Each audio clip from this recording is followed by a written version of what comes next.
This is John. I'm back with one more video for the Midland MXT575 GMRS micro mobile radio. At the end of my last video, I mentioned maybe doing a comparison between this and the 275 on air. I did that. I just didn't get a video of it. It was pretty short and sweet. A buddy of mine about 10 miles away listened in and said he heard me much better on the 575. 275, I was barely legible. Now, I don't know how much that was actually the radio versus the antenna. I was using a half-wave VHF, a half-wave UHF antenna on the 275. It's not ground dependent as a half-wave antenna, and being mounted on my roof rack, it doesn't have much of a ground plane to speak of, so that may have been part of the problem. He was also using a ham radio to listen in on, and it is a wideband radio versus the 275, which is narrowband, which could cause issues as well. So, but the 575 did perform better, so I was happy with that. Now today I'm just going to go through the menus here, turn the radio on, and just take a bit of a hold to get this radio to come on. Now, one good thing about it compared to the 275 is that if it's on a switched power source, it will turn back on when you turn the vehicle back on. The 275 does not do that. You have to manually turn the radio back on. So that is a good feature that they updated. Alright, obviously when you turn it on, come to this screen here with your channel. The little lowercase n stands for narrowband, and we'll get to that. And if you can see it, there's a LO in the top right there. It stands for low power. Channels 1 through 7 are low power only, 5 watts for GMRS. Channels 8 through 14, which you'll notice in a minute that this radio does not include, are handheld only at a half a watt. So it wouldn't do much good to have them programmed here. You couldn't talk on them, and really doesn't do you much good to listen on them either. Channels 15 through 22 are high power, 50 watts for GMRS. And let's see, so we have the menu button. We have the call button, which we'll get to in a minute because that's part of the settings as well. Lock button, if you hold it down, will lock the screen, except for the call is still active. Hold it again to unlock. It doesn't tell you that it's unlocked, but there you go. We have the weather radio, which is not active when you turn the radio on. To do that, you'll press it, and when you first turn it on, it'll start scanning until it finds your local NOAA weather station. And if you want to turn the weather alert on so you get notification of severe weather, you press the scan button to take it out of scan, and then you hold down the weather button and it says it's on. And now when you go back to your channel, you'll have the flashing icon which tells you your weather alert is on. And if you click it, it goes right back to, and it's usually not that broken, but there you go. All right, monitor just opens up the Squelch and scans through all your channels. Now to go through the menu here.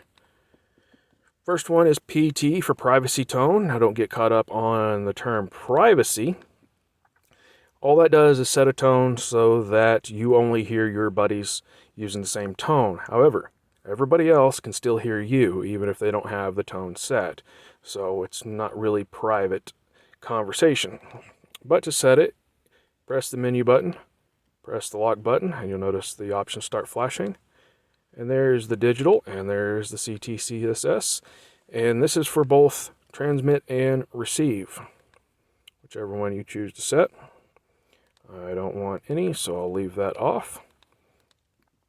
Next option, we have narrowband, and we have wideband. Now, if you set it to wide, which is typically better, but it depends on who you're talking to and what they're using or what they're capable of, you'll notice the lowercase n does go away to signify that you are now wideband. This here is screen color. There are 8 options, I guess, if you include off.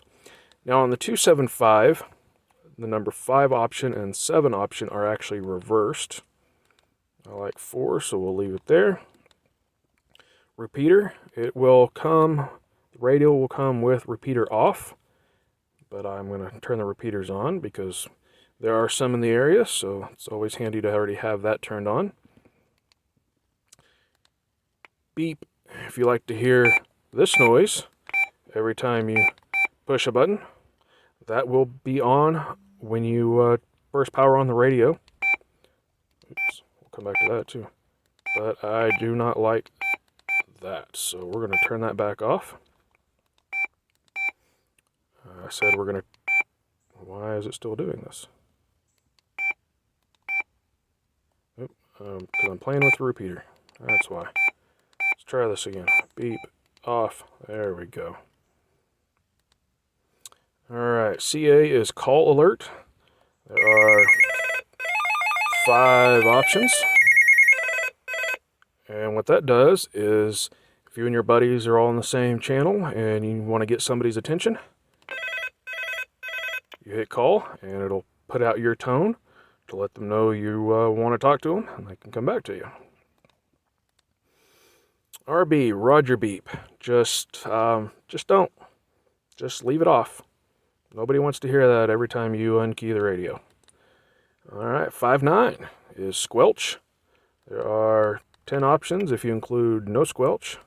The radio came to me on level 4, and that seems to work okay, so I'll leave that there. And we're back to privacy tone. Now you'll notice there wasn't an option for power.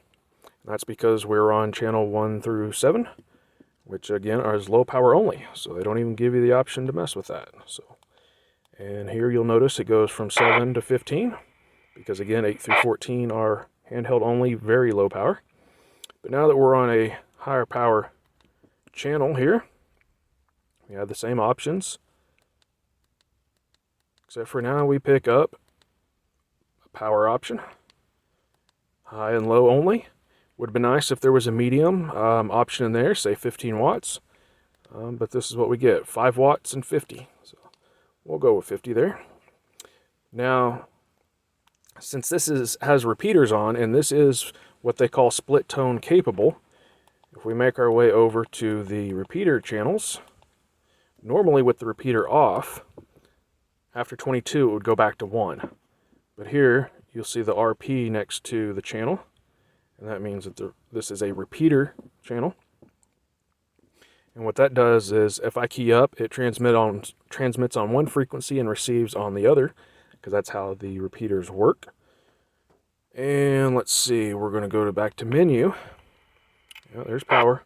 But now you'll notice instead of privacy tone, we have receive. And here we can set a different receive tone. Come on, focus. There we go. Set 01, you'll see that. And then now we have transmit tone, and we can set something completely different.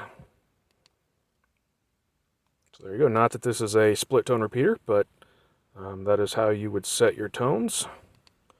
Go back in and turn these off. So I don't need them right now. I will have to go in and set my repeater tones. I haven't done that yet. Other than that, all the other options are the same. And now you'll notice when I pushed this button earlier, it came up with this option. This radio has a speaker in the microphone and in the radio. And this is how you control which ones work. Here, they're both on. Handheld and radio are both on. Here, handheld is off, radio is on. And this is the handheld on, radio off. I like them both on, because why not? You can hear it up front, or if I have the back hatch open doing something, I can hear it back there as well, since that's where the body of my radio is. So, alright, I think that's pretty much covers it all. Power and channel up top. And, yep, that's it. So, don't worry about liking or following or clicking the bell or any of that. I'm not a YouTuber. This isn't my gig. I just had access to this new radio and thought I'd put this together. Hopefully it'll help somebody. All right. Have a good day.